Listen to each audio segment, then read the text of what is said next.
Halo Happy Investor, kali ini akan memaparkan salah satu emiten yang akan IPO yaitu PT Dewi Sri Farmindo Tbk dengan kode emitennya Dewi.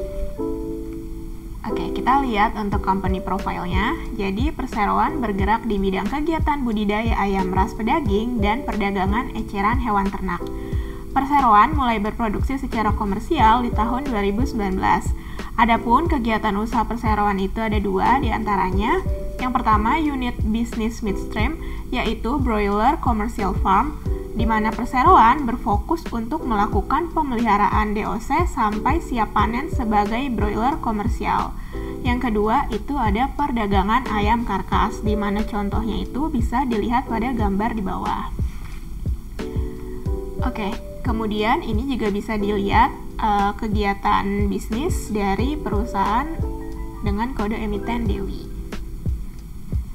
Untuk struktur IPO-nya, jadi emiten ini mengeluarkan atau IPO dengan jumlah saham sebesar 700 juta lembar, atau persentasenya itu 35% dari modal ditempatkan dan disetor penuh setelah penawaran umum, dengan nilai nominalnya yaitu Rp50 per lembar, di mana harga penawarannya itu pada kisaran Rp100 hingga Rp110 per lembar.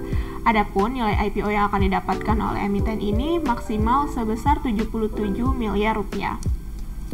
Adapun penjamin emisi kali ini yaitu ada dua. Pertama, PT KGI Sekuritas Indonesia dan PT Bina Arta Sekuritas. Kemudian di sini juga bisa dilihat struktur permodalan dan susunan pemegang saham sebelum dan sesudah IPO. Untuk jadwal IPO-nya, di masa penawaran awal itu pada tanggal 27 sampai 29 Juni 2022, tanggal efektif yaitu 8 Juli 2022, masa penawaran umum 11 hingga 13 Juli 2022, tanggal penjatahan 13 Juli 2022, tanggal distribusi saham 14 Juli 2022, dan tanggal pencatatan di Bursa Efek Indonesia yaitu 15 Juli 2022. Lalu di sini ada dana hasil IPO itu akan digunakan oleh perseroan, diantaranya 11,8% itu digunakan untuk pembelian tanah afiliasi, 5,83% digunakan untuk pembelian tanah non-afiliasi, 10,32% akan digunakan untuk pembangunan fasilitas RPA di atas tanah afiliasi, 15,85% digunakan untuk pembangunan fasilitas broiler commercial farm di atas tanah non-afiliasi, sisanya akan digunakan untuk modal kerja perseroan yang akan digunakan untuk pembelian ayam DOC, day old chick, dan pembelian ayam karkas. Oke, di sini ada competitive advantage-nya. Yang pertama itu, perseroan adalah peternak mandiri yang mampu membuat keputusan sendiri terkait perencanaan usaha peternakan broiler, di mana menentukan fasilitas perkandangan dan peralatannya dan lain sebagainya. Kemudian yang kedua itu, perseroan memiliki tim manajemen yang berpengalaman di bidangnya, yaitu 10 tahun di bidang poultry dan food industry. Kemudian yang ketiga, perseroan ini menggunakan teknologi cloud house pada broiler commercial farm, sehingga ayam yang diproduksi lebih sehat dan produksi tidak terlalu terpengaruh oleh faktor cuaca, dan juga selain itu, perseroan menggunakan blower. Nah, di sini ada faktor-faktor risikonya. Untuk risiko utama itu ada risiko wabah terhadap unggas, kemudian risiko usahanya, risiko fluktuasi harga pasar, dan harga pakan, serta day old chick.